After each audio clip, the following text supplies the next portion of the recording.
Bismillahirrahmanirrahim. Yang terhormat eh, Ustazah Dr. Siti Zubaidah MA. Kemudian yang saya banggakan teman-teman yang hadir pada Zoom Maya pada hari ini. Alhamdulillahirabbil alamin wa bihi nasta'in ala umuri dunya waddin. Wassalatu wassalam ala asrofil anbiya'i wal mursalin wa ala alihi wa sahbihi ajmain amma ba'd. Puji syukur kehadirat Allah Subhanahu wa taala atas berkatnya kita dapat hadir pada perkuliahan hari ini. Kemudian salat serta salam tak lupa kita junjungan kepada junjungan Nabi besar kita Muhammad Sallallahu Alaihi Wasallam. Selanjutnya, perkenalkan saya Al-Ghifari Rahman selaku moderator dan presentator pada hari ini dan teman saya juga Melati Afifah, Afifah Sari. Kemudian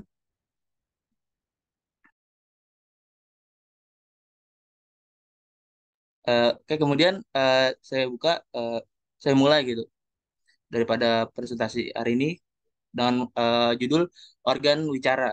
Nah, kemudian ada subbab gitu. Di sini kan cuma dua, saya akan menyebutkan pertama pengertian organ wicara, yang kedua klasifikasi organ wicara, nah yang ketiga yaitu klasifikasi organ wicara berdasarkan fungsinya, kemudian klasifikasi organ wicara berdasarkan tempatnya.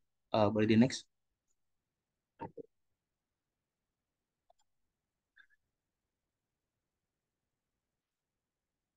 Oke, baik. Ya, pertama itu ada pengertian organ wicara. Nah, organ wicara atau disebut juga alat ucap adalah alat-alat dalam tubuh manusia yang berfungsi dalam pengujaran bunyi bahasa. Maksudnya itu secara umum organ bicara ini melibatkan beberapa bagian tubuh yang bekerja sama untuk menghasilkan suara dan membentuk kata.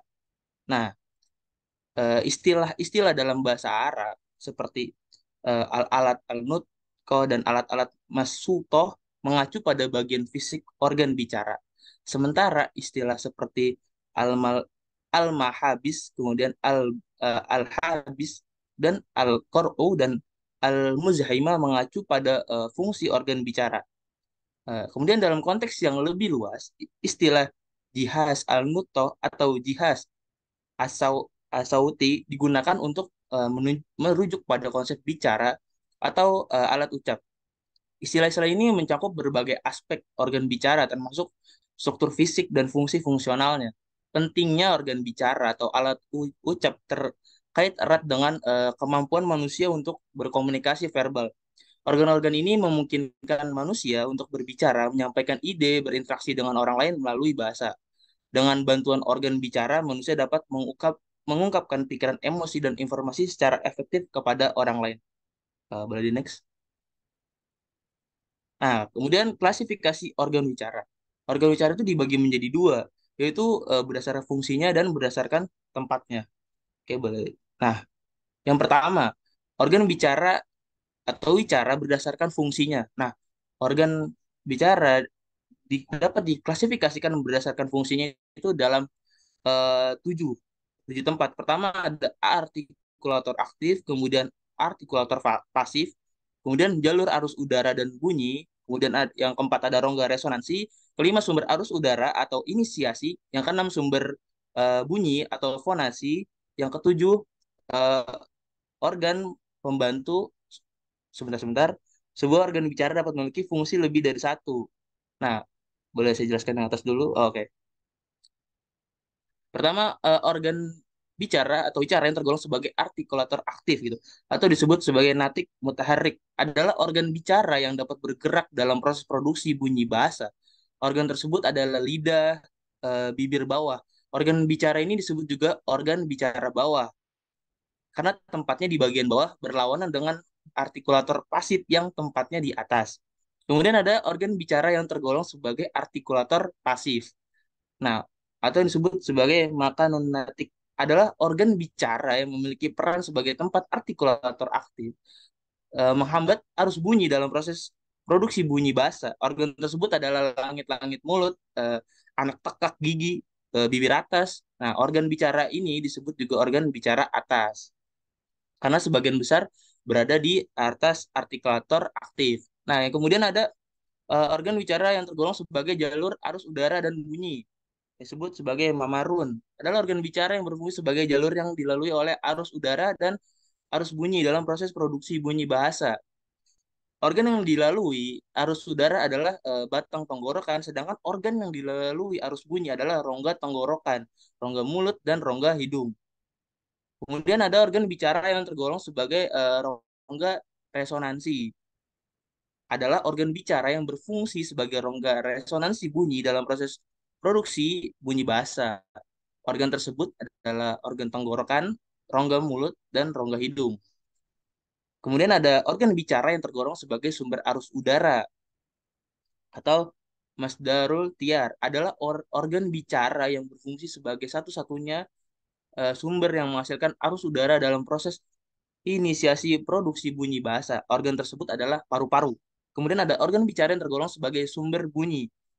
Nah, organ bicara yang berfungsi sebagai satu-satunya sumber yang menghasilkan bunyi utama dalam proses fonasi produksi bunyi bahasa. Nah, organ tersebut adalah pita suara. Yang terakhir adalah organ bicara yang tergolong sebagai organ pembantu. Adalah organ bicara yang berfungsi secara tidak langsung dalam proses produksi bunyi bahasa. Organ tersebut adalah otot perut, diafragma, otot rusuk. Oke, boleh di next. Nah, klasifikasi organ bicara berdasarkan tempat. Nah, hmm, berdasarkan tempat. Oke, eh, klasifikasi organ bicara berdasarkan tempat itu pertama ada otot atau adolatul batnu, itu berfungsi membantu gerak naik turun diafragma. Nah, gerak otot perut ini mengembang membantu gerak turunnya diafragma, sedangkan eh, ketika mengempis membantu gerak naiknya diafragma. Kemudian ada diafragma atau al-hajibul hajasi. Fungsi utamanya adalah ventilasi, yaitu menciptakan gerakan nafas diafragma untuk meningkatkan tekanan gas melalui organ respiratori atau organ pernapasan. Yang ketiga ada otot tusuk al-adolatul bayidoiliyah. Ini menjadikan rongga dada mengembang dan mengempis seiring dengan aktivitas diafragma dalam proses respirasi. Kemudian paru atau rotani merupakan organ pernafasan utama yang menjalankan fungsi respirasi eksternal dan internal. Kemudian ada batang tenggorokan atau alkosibatul hawaiyah, berfungsi sebagai saluran udara langsung dari paru ke pangkal tenggorokan atau sebaliknya. Organ ini juga dianggap oleh ilmuwan kontemporer memiliki pengaruh pada resonansi bunyi terutama pada suara dalam. Kemudian ada pangkal tenggorokan atau alhanjiotu, merupakan saluran pendek yang menghubungkan rongga tenggorokan dengan trakea dan bisikan pita suara yang menghasilkan bunyi. Kemudian ada epiglotis. Epiglotis atau lisanul almuzana berfungsi menutup pintu trachea untuk mencegah makanan atau cairan masuk ke saluran pernapasan dan mendorong makanan atau minuman masuk ke esofagus kerongkongan selama menelan. Kemudian ada rongga tenggorokan al-halaku, adalah rongga yang terletak antara pangkal tenggorokan dan mulut atau antara pangkal lidah dan dinding belakang tenggorokan. Kemudian ada rongga mulut. Mulut dianggap sebagai organ yang memiliki peranan paling besar dalam proses produksi bunyi bahasa secara langsung. Mulut terdiri dari beberapa organ, yaitu langit-langit dan bagian-bagiannya. Itu ada lidah, ada rahang bawah, gigi, sepasang otot pipi, sepasang bibir, dan beberapa anggota lainnya yang berperan menggerakkan organ ini. Kemudian yang terakhir itu ada rongga hidung, merupakan Rongga resonansi bunyi yang memanjang dari langit-langit hingga lubang hidung eksternal. Rongga hidung posterior dapat tertutup dan terbuka oleh aktivitas langit-langit lunak. Terima kasih, saya kembalikan kepada Alif.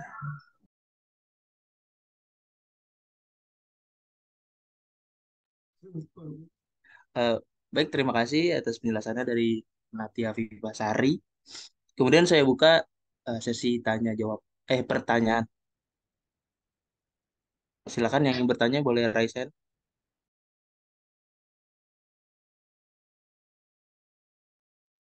Sebentar, ini Al-Ghifari kenapa tidak mengutip bukunya Pak Sayuti, Ahmad Pak, Sayuti Ansori Nasution, yang tentang bunyi bahasa. Kamu nih ngutip bapaknya bukunya Pak itu ya, siapa? Yang satu lagi yang saya share PDF-nya. ya Singgih ya, saya Singgih. yang satu lagi yang Ya, yang Singgih Jihan itu. Ya, itu dia terbitnya belakangan. Justru dia mengutip dari Pak Sayuti. Yang di Pak Sayuti itu yang lengkap ya. saya Kalau juga di pakai jurnal itu aja. Saya tambahin pakai Iya, jurnal juga. maksud saya itu kan judul-judul itu saya ambil langsung dari buku Ustadz Sayuti yang bunyi bahasa. Kenapa kamu tidak ngambil itu? Nggak punya bukunya ya? Nggak Memang ada tidak saya. ada PDF-nya. Tapi kan saya sarankan untuk membeli ya. Cuma 27.000 itu di Shopee saya lihat. Nah, kalau di bukunya Ustadz Sayuti itu bagaimana posisi pita suara, terus bunyi-bunyi bahasa yang dihasilkan dari posisi itu, misalnya kayak suara apa namanya posisi bergesekan misalnya. Nah, kondisi seperti ini tuh dua buah pita suara bersentuhan tapi tidak sampai merapat. Nah, ini disebut dengan as-saut al-majhurah. Nah, as-saut al-majhurah tuh apa aja huruf-hurufnya? Ada ba, ada ma, waw, za, dan seterusnya. Di sini nggak disebutkan ya. Tidak usah. Tapi kalau itu termasuk konsonan bukan Ustaz? Iya, apa organ bicara ininya apa namanya dan fungsinya. Kayak misalnya terletak apa al-halq tenggorokan itu apa saja huruf-hurufnya yang masuk halq. Terus al-lisan. Al-lisan lidah itu apa saja yang termasuk huruf al-lisan. Ada lisan juga kan ada muqaddamul lisan, wasatul lisan, wa akhirul lisan dan taraful lisan. Nah, nanti ada huruf-hurufnya itu kayak misalnya bagian lidah yang bertemu dengan organ bicara pasif. Nah, ujung lidah bertemu dengan ujung gigi atau taraful lisan itu ada sa, ada za, ada zo. Jadi jelas gitu kan apa konsonan atau huruf yang dihasilkan dari organ bicara itu. Maksudnya gitu. Jadi nanti kita bisa mempreteli misalnya kayak misalnya huruf za. Za berarti lisaniyah, asnaniyah gitu misalnya. Kemudian ada al-hanak ya, langit-langit. Itu nanti huruf apa saja yang dihasilkan dari langit-langit itu, al-hanak. Kemudian dari halqiyah. Halqiyah tenggorokan tuh apa saja huruf yang dihasilkan dari itu gitu. Ada asnaniyah, gigi ya atau dental. Nanti ada yang apa namanya kerjasama antara ujung gigi dengan bibir bawah. Itu seperti huruf fa. Jadi apa? Asnaniyah, syafawiyah ya. Itu fa. Kemudian sa, za, zo, dan seterusnya. Jadi harusnya mengacu kepada bukunya yang Ustadz Ahmad Sayuti Ansori Nasution. Kalau tadi kan kamu tidak tidak menyebutkan ya contoh huruf-hurufnya ya. Iya, saya kayak belajar apa bagian tubuhnya aja saya. Iya, kalau itu mah apa namanya? Kalau bagian tubuh mah itu unsur fungsi biologisnya, kayak misalnya halkiyah, tenggorokan atau itu biasanya untuk bernafas gitu kan fungsi. Terus gigi, fungsi biologisnya untuk mengunyah makanan. Kalau ini kan kita eh, organ speech, tapi bagaimana dia bisa memproduksi bahasa gitu kan?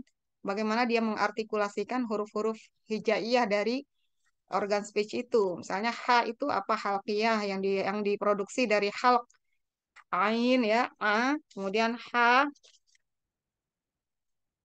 dan seterusnya dan seterusnya. Nanti direvisi ya, nggak Baik apa-apa Ustaz. nanti ya. Berarti maksudnya Kalau masuknya ke makhorijul huruf Ustaz. iya, bukan makhorijul huruf, iya iya sebenarnya sih ke situ ya Oh, makhorijul huruf, tapi ini organ speech. Organ speech itu bagaimana Yes. huruf-huruf itu diartikulasikan dari organ-organ itu gitu. Kayak A gitu ya. Nah, misalnya halqiyah. Halqiyah itu apa saja hurufnya yang dihasilkan dari organ itu? H, A, Ain ya. Kemudian Qaf. Nah, halqiyah juga ada pangkal ada aksol halqi, ada adnal halqi dan seterusnya seterusnya. Jadi gitu. Apa ya? Dipretelin. Jadi ini apa nanti tujuannya adalah setelah belajar ilmu asal jadi tahu gitu. Asal itu kan suara ya, ilmu apa? Jadi termasuk di dalamnya ilmu tentang mengartikulasikan konsonan atau huruf ya. Dalam hal ini huruf hijaiyah. Karena dia terkait dengan tajwid juga, berkaitan erat dengan tajwid. Baik Ustazah, nanti saya revisi terus saya apa Ya, saya kalau tuker. kamu nggak punya bukunya, boleh pinjam sama saya ya. Baik Ustazah. Oke, sekarang dikembangkan lewat itu aja dulu diskusi.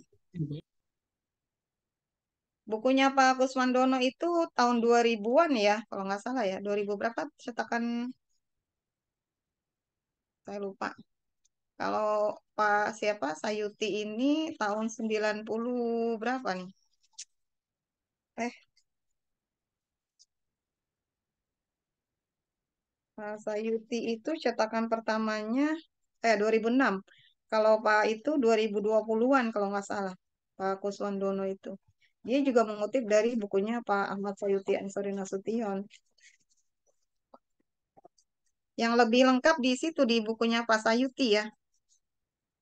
Karena yang bukunya Pak Kuswandono itu dia tidak hanya apa aswat ya, tapi juga tulisan. Jadi as-saut wal kitabah sebenarnya. Oh, Oke, iya Ustazah. silakan dikembangkan lewat diskusi. Baik, bagi teman-teman yang ada pertanyaan, silakan raise hand atau boleh juga lewat eh, fitur chat.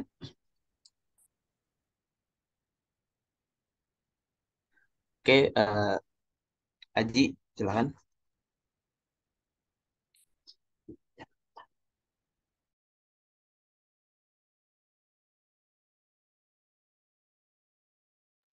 Baik Aji, terima kasih atas pertanyaannya. Saya tampung terlebih dahulu.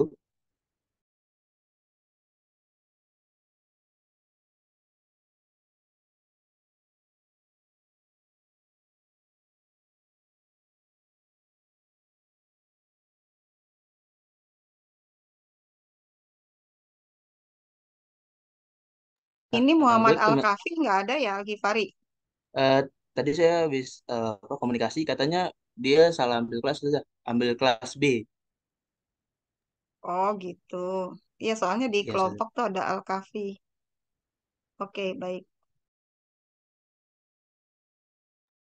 Bagi teman-teman yang ingin bertanya, silakan.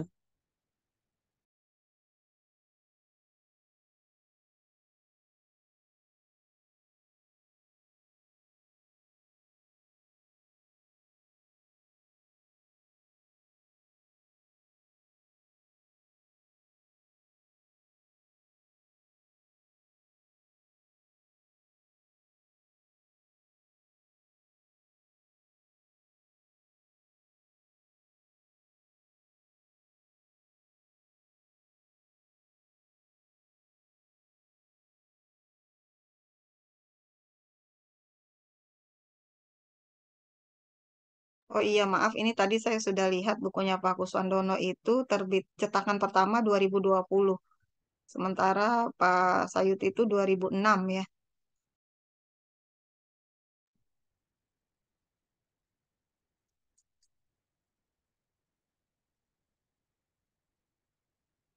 Di jurnal tidak ada ya, Gifari? Adanya Masa- ini, Ustazah. Konsonan, Ustazah. Jadi, apa namanya, tempat daripada huruf, jadi nggak sama organnya gitu saja. Oh, nggak sama organ bicaranya. Nggak, Ustazah. Cuman tempat, ya tempatnya. Maksudnya bunyi yang dihasilkan tuh eh, keluar lewat mana, kemudian apa ada berapa huruf yang dihasilkan dari bunyinya itu, Ustaz. Apa mau saya tampilin? Iya, terus nggak ada ininya, apa namanya, gambar hal, gambar apa, jihad zunud, pokoknya nggak ada. Oh, nggak ada Ustaz sih. Nggak ada gambar Ustaz. Nanti Oke, mungkin saya pakai buku itu Ustaz. iya, oke, dikembangkan lewat diskusi dulu aja.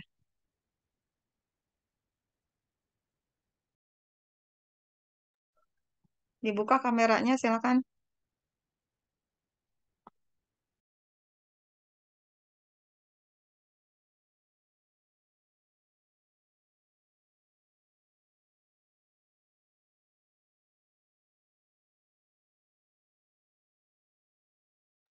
Soalnya nanti salah satu soal, baik apa itu UTS atau UAS, itu nanti saya ingin, saya suruh mempreteli, misalnya H, H itu apa? Hal kanal halki, terus apa lagi gitu kayak ba itu misalnya syafahi, asnani, dan apa gitu. Jadi ada apa ya, kayak mempreteli bunyi huruf ini dari mana gitu ya dikeluarkan. Itu salah satu soalnya. Jadi harus ada itu apa namanya, eh, materi yang berbicara tentang itu gitu. Dan itu harus harus mendalam gitu. Oke, silakan dikembangkan dengan tanya jawab. Ya, baik teman-teman yang ingin bertanya silakan raise hand atau bisa di chat lewat kolom chat.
Ayo silakan bertanya.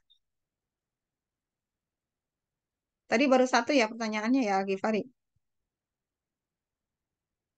Nama saja baru satu dari pertanyaan dari Aji. Ya, silakan. Jadi saya tadinya menginginkan bukunya Pak Ahmad Sayuti Ansori Nasution itu referensi apa, primer ya. Terus yang Pak Kusandono itu referensi sekunder. Terus ada juga saya kasih yang aswad yang berbahasa Arab itu juga bisa digunakan. Atau dari jurnal-jurnal yang terkait dengan topik yang akan dibahas.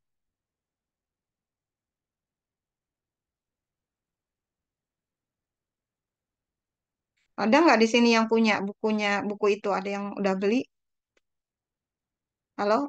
Buku bunyi bahasa? Nggak ada ya? Nggak ada yang punya ya?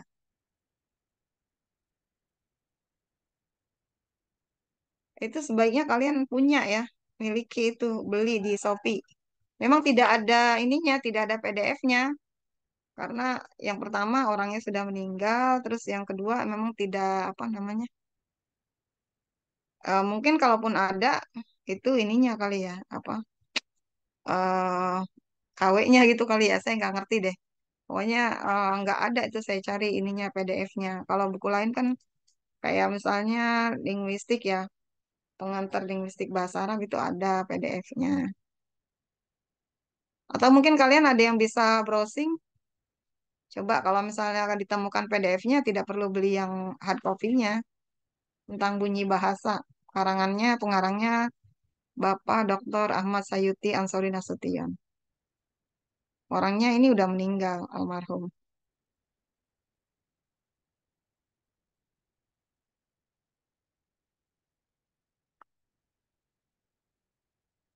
Oke, silakan dijawab dulu pertanyaannya Aji, Gifari.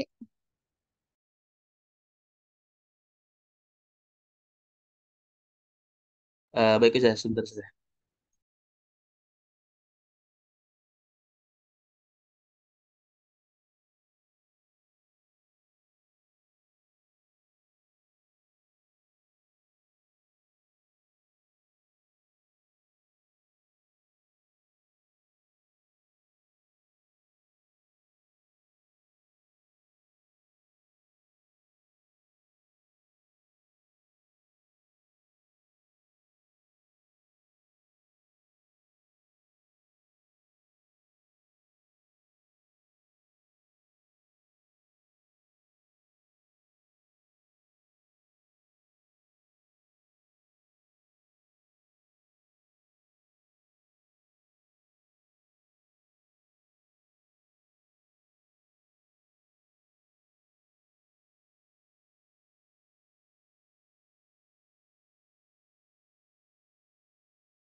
Baik, izin menjawab pertanyaan daripada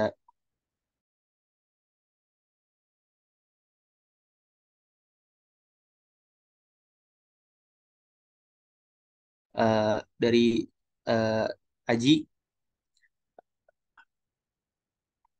Jadi apa namanya? Untuk kori ya. Jadi organ apa yang dipakai atau digunakan eh, untuk menghasilkan suara yang indah? Nah, jadi kalau eh, dari jurnal yang saya baca gitu, kori itu eh, memiliki ada teknik gitu. Jadi di setiap teknik itu berbeda tempat. Maksudnya berbeda penyaluran nafasnya gitu beda tempat gitu. Nih, saya bacain pertama ada di teknik. Jadi teknik pertama teknik pernafasan. Di dalam teknik pernafasan ini dari apa biasanya kori itu menggunakan pernapasan perut dan diafragma. Nah, kemudian ada pengucapan dalam dan pelafalan. Nah, dalam pelafalan ini itu kan melafalkan tajwid ya kan. Nah, pengucapan ini menggunakan resonansi yang rongga resonansi yang tadi sudah di apa namanya dijelaskan di dalam makalah.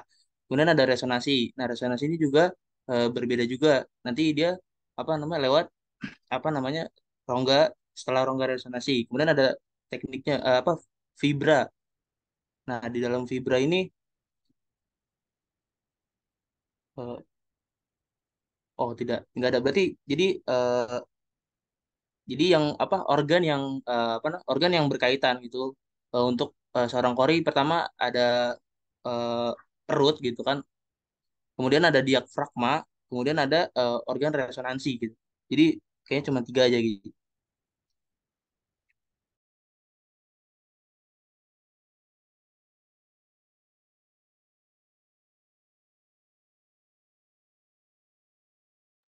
Bagaimana Ji? Apa kurang jelas? Oke, Gipari. Berarti ada tiga ya, otot perut, diafragma, sama resonansi.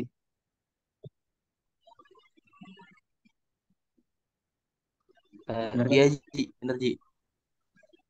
Oke, Eh, makasih Gipari dan Nanti kelompok. dikirimin deh itu jurnalnya biar bisa dibaca juga. Oke, oke. Makasih ya. Ya, kalau untuk membersihkan apa namanya rongga ini ya, rongga pernafasan agar suaranya itu apa jernih itu pakai apa metode gurah ya. Ini kan metode atau organ bicara apa yang baik. Kalau organ bicara itu kan semuanya baik ya. Organ bicara itu semuanya baik, tapi bagaimana dia menggunakannya ketika mengartikulasikan huruf apa misalnya gitu ya. Nah, tadi sudah dijawab, tapi untuk membersihkan apa namanya organ pernafasan ya, biasanya para kori itu menggunakan metode gurah ya. Gurah itu membersihkan lendir-lendir yang ada dalam rongga pernafasan dari hidung, kemudian tenggorokan ya, sampai kerongkongan, kemudian nanti keluar semua kotoran-kotorannya dan biasanya itu bisa menghasilkan suara yang jernih ya, suara yang jernih. Karena apalagi sekarang musim panas ya, banyak sekali kotoran-kotoran, debu-debu atau apa, ya virus yang masuk ke organ organ tentunya organ mulut dan organ hidung ya. Nah, itu bisa dibersihkan lewat metode gurah.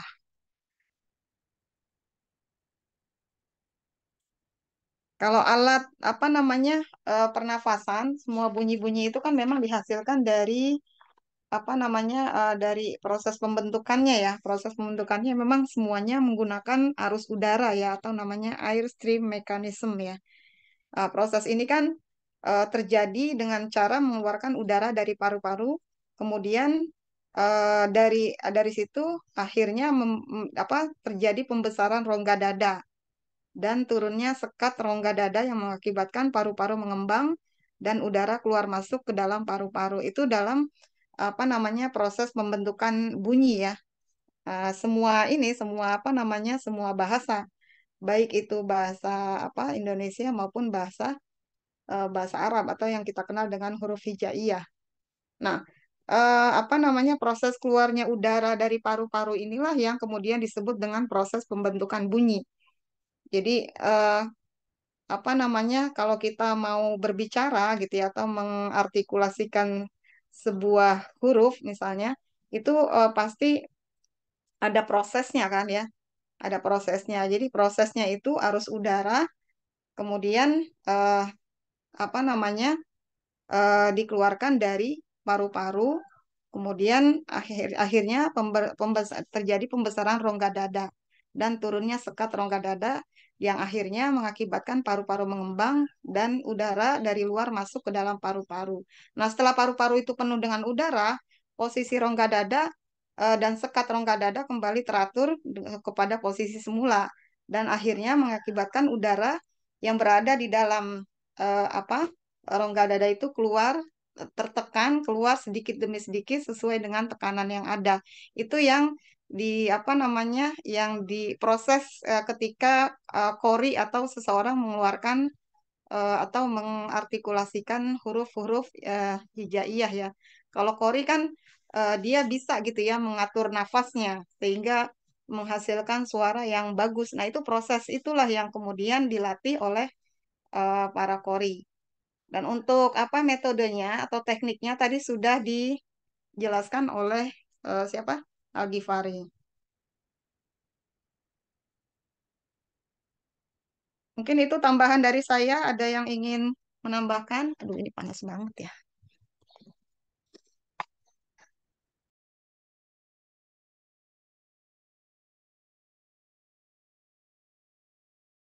Ada lagi pertanyaan? Silakan ditambahkan.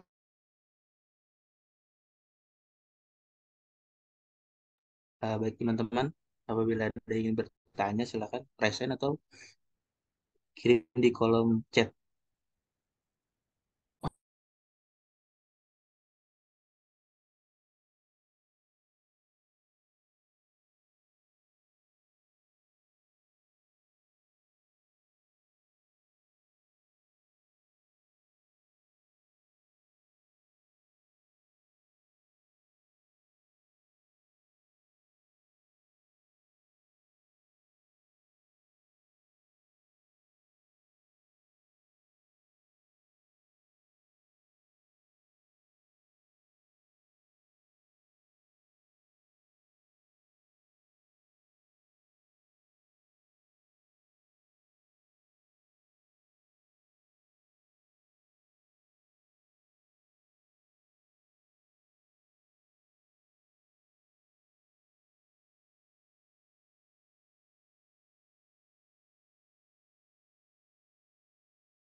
Bagaimana? Ada pertanyaan lagi? Ya, tadi saya belum begitu membaca ya makalahnya siapa Al-Ghifari, tapi tadi sekilas saya dengar sepertinya berbeda ya. Tadi pengklasifikasian organ bicara tadi dibagi kepada berapa kelompok Al-Ghifari? Tiga ya. Organ yang Dua terdiri saja dari oh lewat dua. fungsi. Ya, fungsi berdasarkan fungsi dan tempatnya. Ya, yang pengelompokan organ bicara itu dibagi berapa? Kan Oh ada iya, alat ada ya saja. jadi organ bicara yang terdiri dari alat-alat pernafasan yang berada di bawah kerongkongan itu satu. Kemudian yang kedua, kerongkongan itu sendiri yang terdiri dari tulang rawan, otot persendian, selaput ya. Bagian ini merupakan bagian terpenting dari organ bicara yaitu kerongkongan halki ya. Nah, kemudian yang ketiga itu ada tiga buah rongga yang terdapat di atas kerongkongan, misalnya rongga tenggorokan, rongga hidung dan rongga mulut. Tadi sudah dijelaskan ya kalau yang ini ya.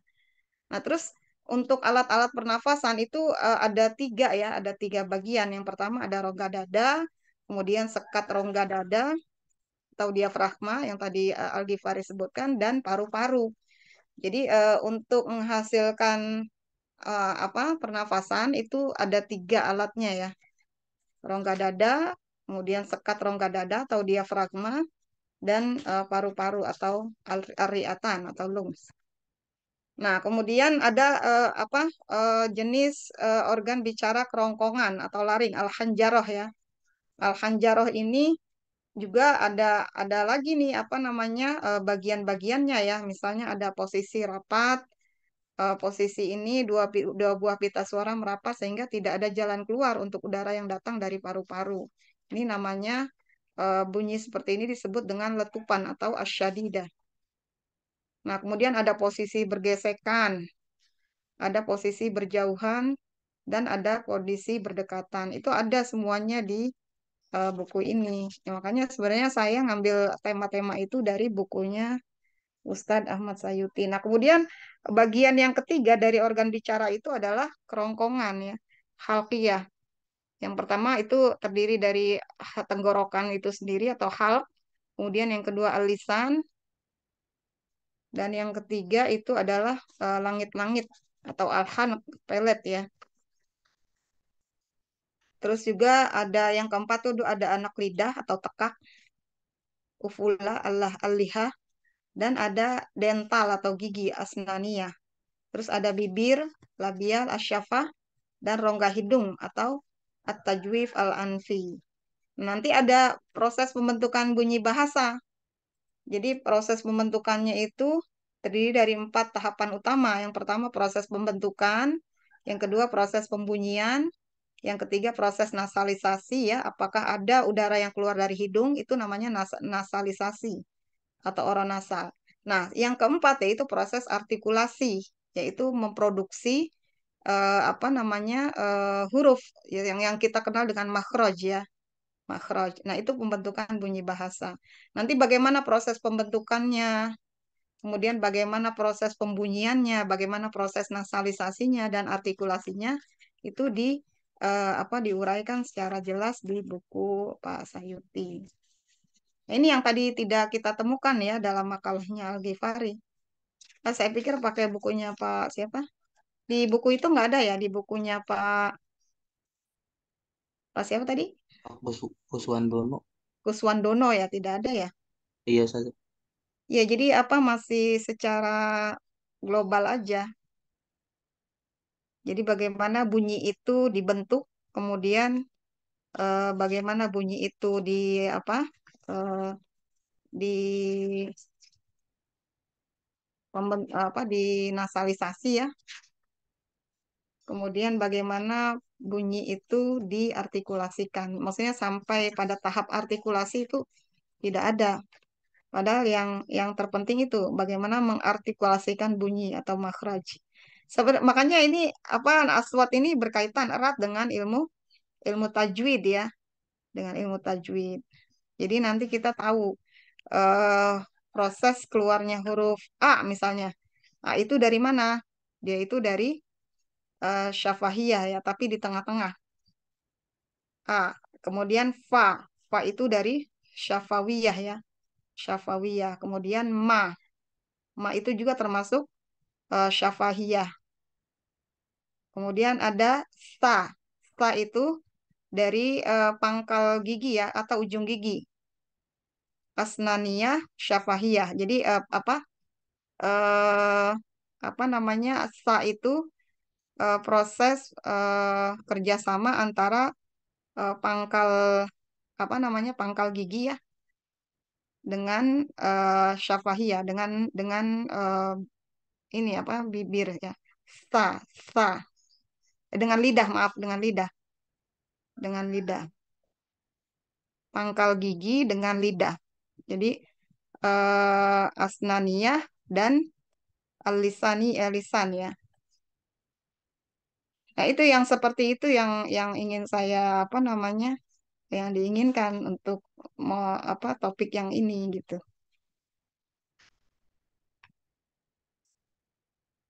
Tapi nggak apa-apa lah, nggak punya bukunya soalnya ya. Ini satu pun nggak ada yang beli ya buku itu ya.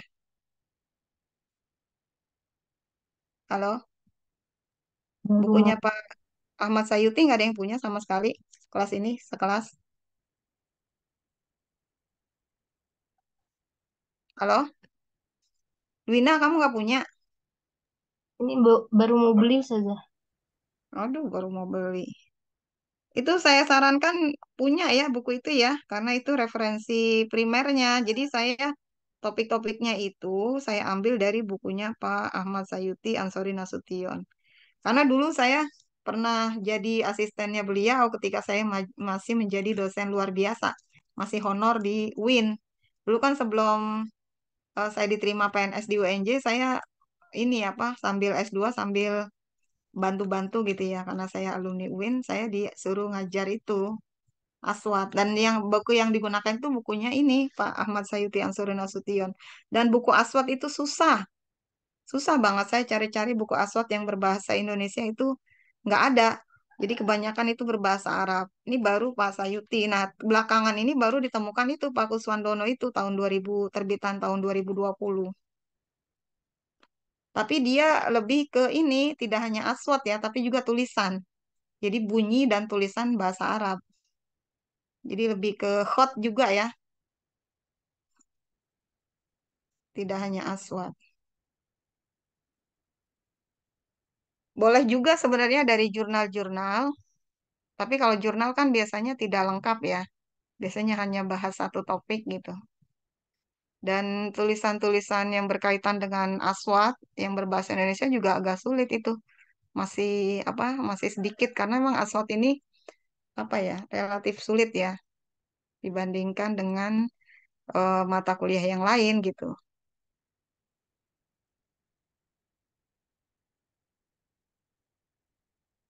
Oke, silakan ada pertanyaan lagi tidak? Khusus untuk organ bicara dan fungsinya.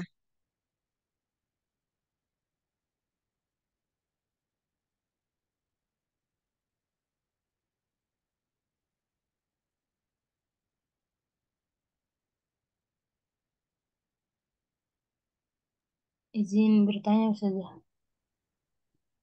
Iya, silakan. Mungkin nanti setelah diperbaiki dipresentasikan lagi kali ya, Pak Gifari ya. Eh, eh, iya saja boleh. Iya, karena kalau cuma direvisi, terus yang lain nggak ada ini pencerahan. Maksudnya biar kita diskusikan bareng-bareng gitu. Ini saya kok panas banget. Masya Allah panasnya ya. Habis dari luar masuk ke dalam. Oke, silakan. Dwina, tuh Gifari ada yang nanya. Oke, baik. Kalau orang gagap itu apa disebabkan oleh kerusakan organ bicara atau gimana ya? Itu pertanyaannya. Apa dapat dipahami? Siap, bisa dipahami. Sebentar. Saya diskusikan terlebih dahulu.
Oke, baik. Saya ingin menjawab pertanyaan dari Gina. Tadi pertanyaannya gagap ya. Gagap tuh eh, akibatnya kenapa gitu ya? Penyebabnya apa gitu? Oh iya, ya. Eh, ini dikutip dari Kemenkes ya, Kementerian Kesehatan. Jadi ada beberapa faktor eh, penyebab dari gagap. Pertama faktor genetik. Jadi gen gen yang hadir dari ibu atau bapaknya gitu.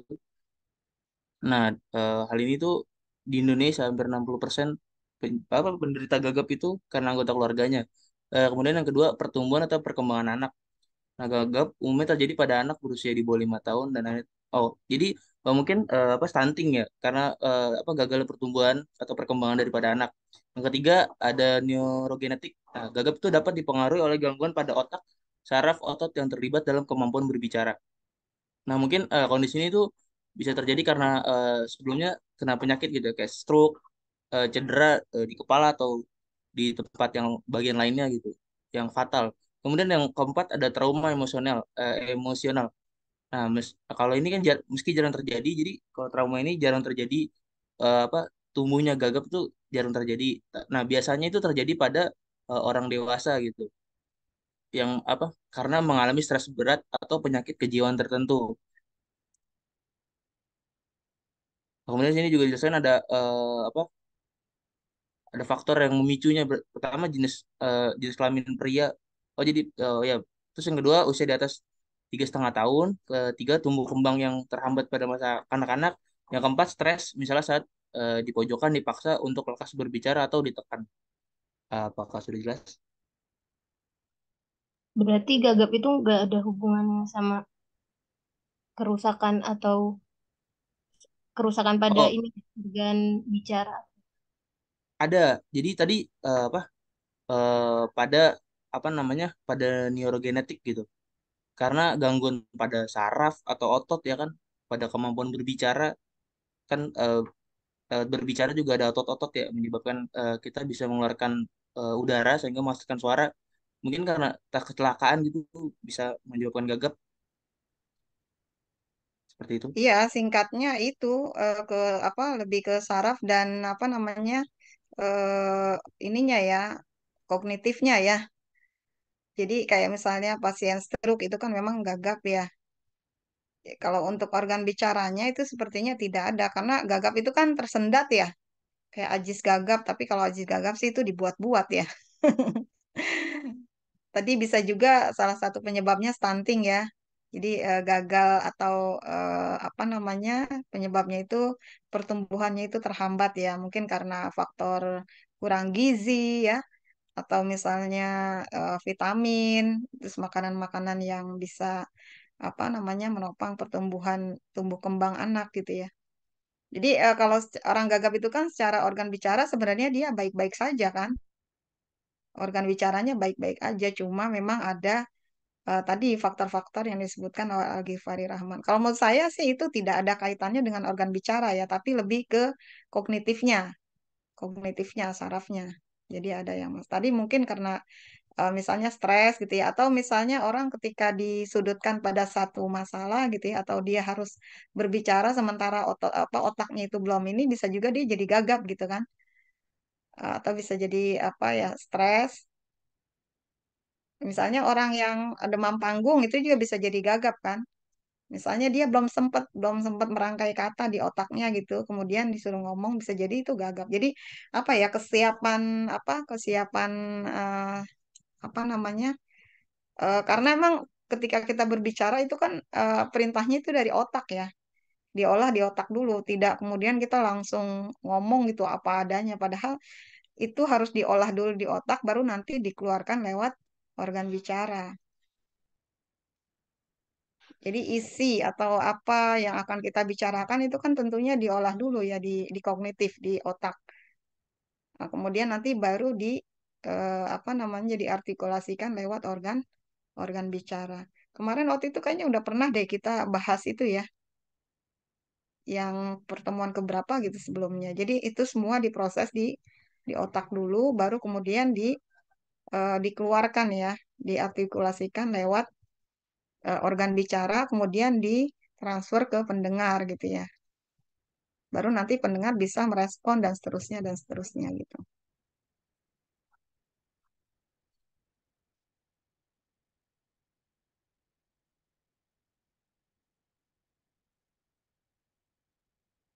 Gimana? Kecuali kalau orang ini cadel ya. Kalau cadel iya itu ada apa? Ada kelainan dalam organ bicaranya, misalnya lidahnya ya, lidahnya lah katanya yang pendek. Tapi kan itu bisa di apa namanya? Bisa di drill ya, bisa dilatih.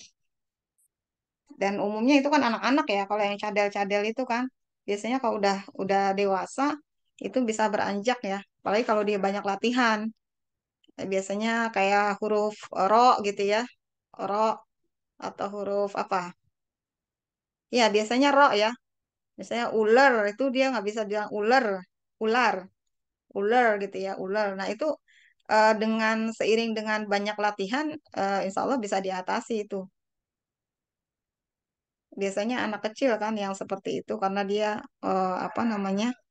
Ya anak kecil kan memang gitu. Makanya kalau punya anak tuh jangan dicadel-cadelin. Udah anaknya cadel terus orang tuanya juga ngikutin gitu. Akhirnya dia terus keterusan. Makanya itu kalau anak cadel harus dibetulkan gitu ya. Harus dibetulkan, jangan terus-terusan. Malah orang dewasanya ngikut-ngikut cadel gitu ya. Gimana, Gifari?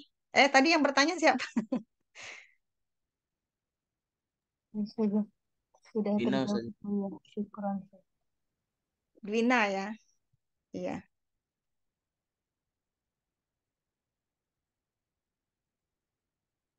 Oke, ada lagi tidak?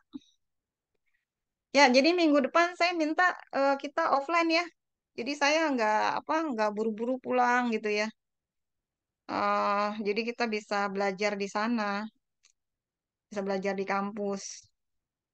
Saya bisa lebih tenang gitu. Tadi kan saya apa namanya ke kampus nih. Jam pertama, jam kedua saya online sampai jam 11:30. Terus habis itu saya buru-buru berangkat ke kampus terus pulang lagi karena mau offline lagi. Mendingan jam ke berapa? Jam keempat ya. Jam 14.40 itu di kampus aja offline. Kalian bisa nggak kira-kira? Halo? Kalau jam keempat offline saya tawarkan bisa nggak?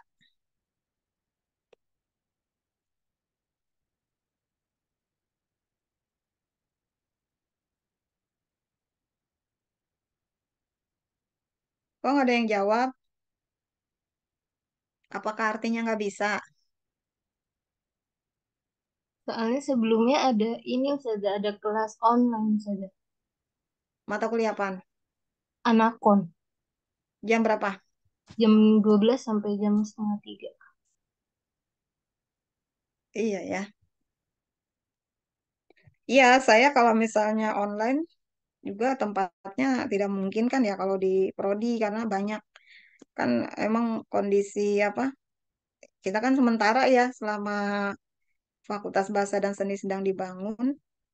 Jadi ya begitulah ruangan dosen tuh cuman sempit. Terus kalau misalnya semuanya ngajar online di sana nanti suaranya bertabrakan.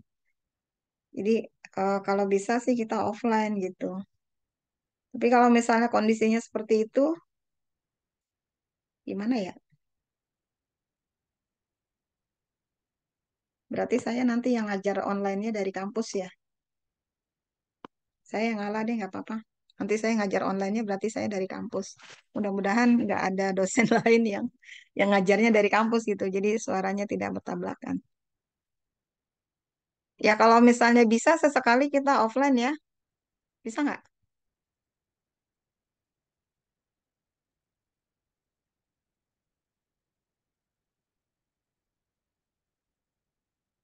Halo? Ini kalau hari ini cuman Anakon sama Aswad doang kelas ini. Sama ada tarikh adab Ustaz, Tarikh Adab online apa offline? online. Onlinenya jam berapa? Ya, pagi Ustaz. Jam pertama. Pagi, jam pertama. Terus jam keduanya kosong. Iya Ustaz, kalau kelas A kosong, kalau yang kelas D sama C kurang tahu Ustaz. Ya kan saya yang mengajarnya aswad kelas A doang. Tapi saya kalau jam kedua ada itu qiraah muwasaah kelas CD. Iya, iya. Kalau misalnya jam ketiga nggak bisa juga ya. Maksud saya gini, kita online dulu, nanti saya ngajar online, baru saya ke kampus gitu. Ah, ribet, deh, ribet. Ya udah, gitu aja deh. Nanti saya aja deh yang ngalah. Jadi kita tetap online, tapi mungkin posisi saya nanti di kampus. Jadi nggak apa namanya buru-buru pulang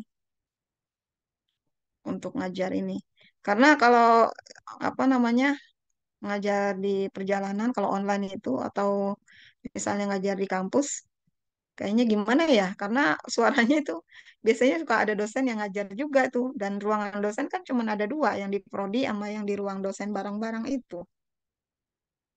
Jadi makanya kalau ngajar online saya sebaiknya pulang gitu di rumah. Emang dilema banget nih buat dosen-dosen. Kita disuruh ngajar online, tapi absennya itu harus offline. Jadi kita cuman absen doang tuh di kampus. Nah, saya walaupun absen doang kan rumah saya jauh. Butuh waktu 1,5 jam ke kampus. Tadi aja saya berangkat jam setengah 12, sampai sini jam 3. Padahal cuman finger doang. Saya buru-buru sholat terus ngajar lagi. Duh, saya bilang ini kalau begini nggak efektif nih. Ya udah berarti nanti insya Allah saya di kampus aja deh ininya ngajarnya. Jadi nggak buru-buru pulang gitu. Oke, baik. Mungkin sampai di sini dulu ya. Ada lagi nggak yang ingin bertanya? Saya minta revisinya ya, Algifari ya. Halo? Baik saja, saya revisi. Ya. Terus nanti dipresentasikan lagi. Mungkin minggu depan dua ini ya, dua kelompok ya. Karena ini penting banget ini, jihazunut, organ bicara dan fungsinya. Jadi tempat-tempat keluarnya huruf itu harus benar-benar di apa? Difahamin, dihafalin. Nanti salah satu soal entah UTS atau UASnya itu ada. Jadi menjabarkan misalnya saya tulis huruf ba, fa, mim, waw. Nah, itu dia kelompok mana ya organnya. Begitu ya. Kalau tadi saya lihat tidak ada apa namanya? Tidak ada huruf-hurufnya ya, cuman berbicara tentang apa tadi? Organnya doang ya, Givari ya. Terus saja kayak apa? Ya otonomi tubuh gitu. Iya, jadi lebih ke organ organ tubuhnya. Tapi organ tubuh itu kan ada fungsinya secara biologis, ada fungsinya secara bahasa ya. Yang diinginkan di sini maksudnya fungsi organ tubuh itu dalam memproduksi bahasa atau aswat ya. Misalnya suara a, ba, ta, sa sampai ya itu seperti apa. Maksudnya gitu ya. Oke, baik. Mungkin untuk hari ini cukup ya.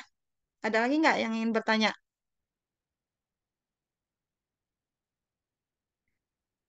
Hari ini cukup. Nanti minggu depan presentasi lagi dan dua kelompok berarti ya. Kelompok minggu depan tuh apa? Klasifikasi bunyi. Ustaz. Ya, klasifikasi bunyi. Ini saya harapkan dari bukunya Pak Sayuti ya. Nanti yang pas tema keberapa gitu tentang ada tuh yang bukunya Pak Kuswandono. Jadi dari awal sampai kalau nggak salah 8 topik itu pakai bukunya Pak Sayuti ya.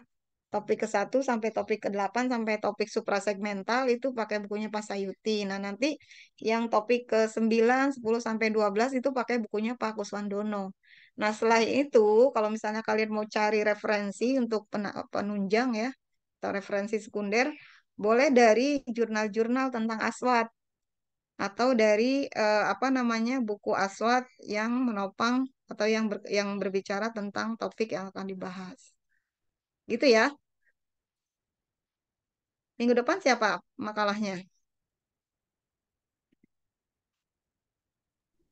Nah ya Ustazah, Rida. Rida sama siapa iya lagi?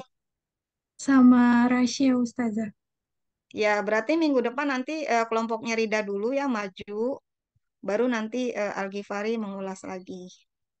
Ini aja sih apa untuk apa namanya tambahan materi ya Al-Ghifari ya, meluruskan. Jadi nanti kelompok ini dulu, kelompok berapa? 6 ya. Kelompok 6 dulu maju presentasi baru nanti kelompoknya Al-Ghifari.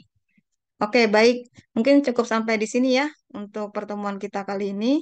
Kurang lebihnya saya mohon maaf. Wallahul muwaffiq ila aqwamit thoriq. Assalamualaikum warahmatullahi wabarakatuh. Waalaikumsalam warahmatullahi Assalamualaikum warahmatullahi wabarakatuh. wabarakatuh. Sampai ketemu lagi minggu depan.